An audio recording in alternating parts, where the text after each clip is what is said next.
Juliane Santana, da Escola Protásio Soares de Souza, e na disciplina de Sustentabilidade e Emergências Climáticas, que é ofertada aos segundos anos, hoje nós vamos falar sobre o aumento do número de refugiados ambientais, tanto refugiados das secas quanto refugiados das enchentes. A urgência dos refugiados ambientais e a necessidade de adaptação. Com os já esperados efeitos da mudança do clima sobre o meio ambiente, a população humana será negativamente impactada. Esses efeitos serão sentidos com maior intensidade nas áreas em que a capacidade de adaptação for menor, ou seja, nas regiões mais pobres do planeta. Tempestades, secas e outros desdobramentos das alterações climáticas já afetam a qualidade de vida em várias localidades, o que faz com que as migrações sejam a única escolha para os habitantes dessas áreas. Assim, surgem os refugiados ambientais e os refugiados climáticos, no caso específico de deslocamentos em função de eventos relacionados ao clima. Quem são os refugiados ambientais? O termo refugiados ambientais foi criado em 1985 pela ONU Meio Ambiente, se referindo às pessoas que eram forçadas a deixar seu habitat tradicional, temporário ou permanentemente, por causa de uma perturbação ambiental acentuada, natural ou desencadeada por pessoas que comprometeu sua existência e ou afetou seriamente a qualidade de vida. Então, enumerando, são aqueles que se refugiam em decorrência de um desastre natural, aqueles que se refugiam em decorrência de um evento de destruição ambiental que põe em risco a saúde da população, ou ainda aqueles que se deslocam permanentemente em função de mudanças insustentáveis no local de moradia.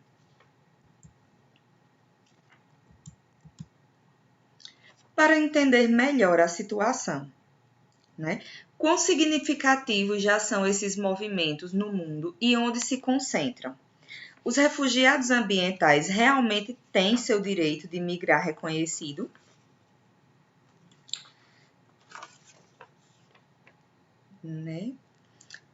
Várias são as causas ambientais que podem levar as pessoas a migrarem, mas aquelas relacionadas ao clima vêm sendo determinantes. Tempestades, inundações e secas são entre os motivos mais frequentes. Os refugiados ambientais ainda não têm o direito de migrar reconhecido, ao contrário dos refugiados de guerra, pois essa condição não é abrangida pela Convenção Relativa do Estatuto dos Refugiados de 1951.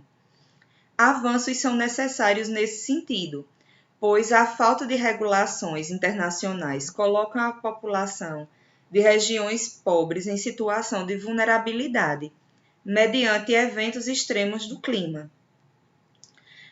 A International Organization for Migration, a Organização Internacional de Migração, vem atuando desde 2007 para chamar a atenção para a urgência do reconhecimento do direito dos refugiados ambientais.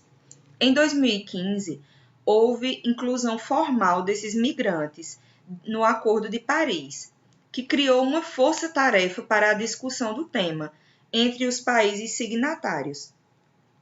Com isso, espera-se aumentar o levantamento de dados em torno das migrações por causas ambientais, bem como desenvolver práticas de adaptação a esse problema. A Nova Zelândia já estuda adotar uma cota para receber os refugiados climáticos das ilhas vizinhas, o que colocaria o país na liderança do tema. Quais regiões vêm sendo mais afetadas pelas migrações em função do clima? A maior origem de refugiados ambientais se dá na Ásia, onde 82% dos deslocamentos ocorreu entre 2008 e 2014. Com furacões nas Filipinas e enchentes na China e na Índia, foram responsáveis por migrações significativas. Com a mudança do clima, essa tendência continuará, visto que grandes cidades asiáticas estão localizadas na costa, onde há risco de elevação do nível dos mares e consequentes inundações. Além disso, com o aumento da temperatura e umidade, muitas regiões do mundo passaram a apresentar condições climáticas inapropriadas para a vida humana, o que pode tornar grandes extensões do planeta inabitáveis para os seres humanos. Também já são intensos os movimentos oriundos da América Central, Guatemala, Honduras e El Salvador. Tem sido foco de migrações aos Estados Unidos. Os 3 países constituem o chamado Corredor Seco, uma das regiões mais vulneráveis do mundo aos efeitos do El Niño, os quais vêm sendo agravados pelo aquecimento global.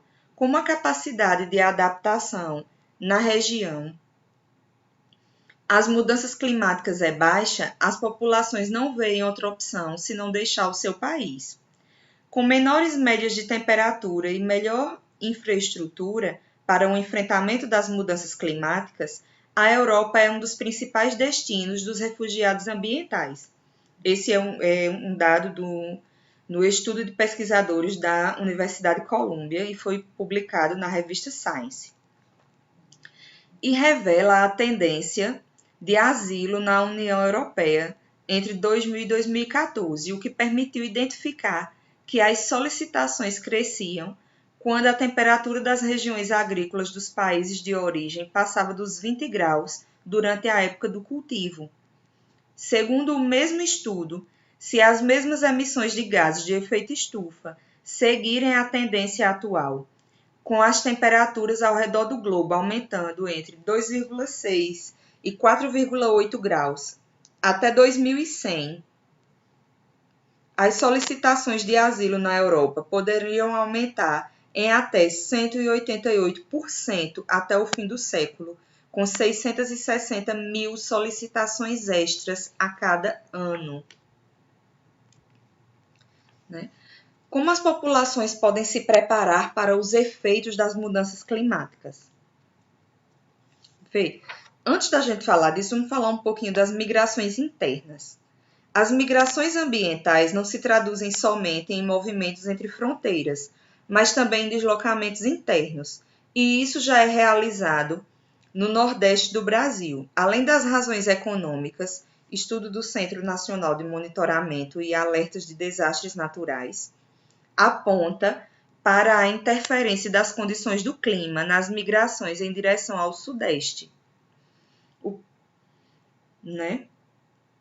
Outro estudo do CDPLAR, principal centro de pesquisa em demografia no Brasil, aponta para que com a mudança do clima, a região Nordeste deve sofrer com a diminuição das chuvas, empobrecimento dos solos, aumento das áreas em processo de desertificação, tornando algumas regiões inabitáveis, e intensificando os fluxos migratórios em direção às áreas mais ricas do Brasil. De forma geral, a tendência é de que os movimentos populacionais ocorram dentro de um mesmo país, das regiões rurais em direção às cidades. As mudanças no clima interferem no modo de vida das populações no interior do país, que passam a buscar locais que ofereçam melhores oportunidades. Então, como é que a gente pode se preparar para esses efeitos das mudanças climáticas? Por meio dos avanços tecnológicos aliados a um planejamento de médio e longo prazo, pode-se investir na resiliência das cidades e nas áreas rurais, para amenizar as consequências das mudanças climáticas. Nesse cenário, a análise de vulnerabilidade climática torna-se uma ferramenta essencial, pois permite prever os riscos a que uma região estará exposta, além de servir de base para traçar estratégias de adaptação às mudanças do clima. Então é isso, pessoal. Vou deixar as referências para vocês, caso tenham alguma dúvida, queiram dar uma aprofundada nesse assunto. E esse é o nosso conteúdo de hoje da turma das eletivas. Um abraço virtual e até a próxima aula.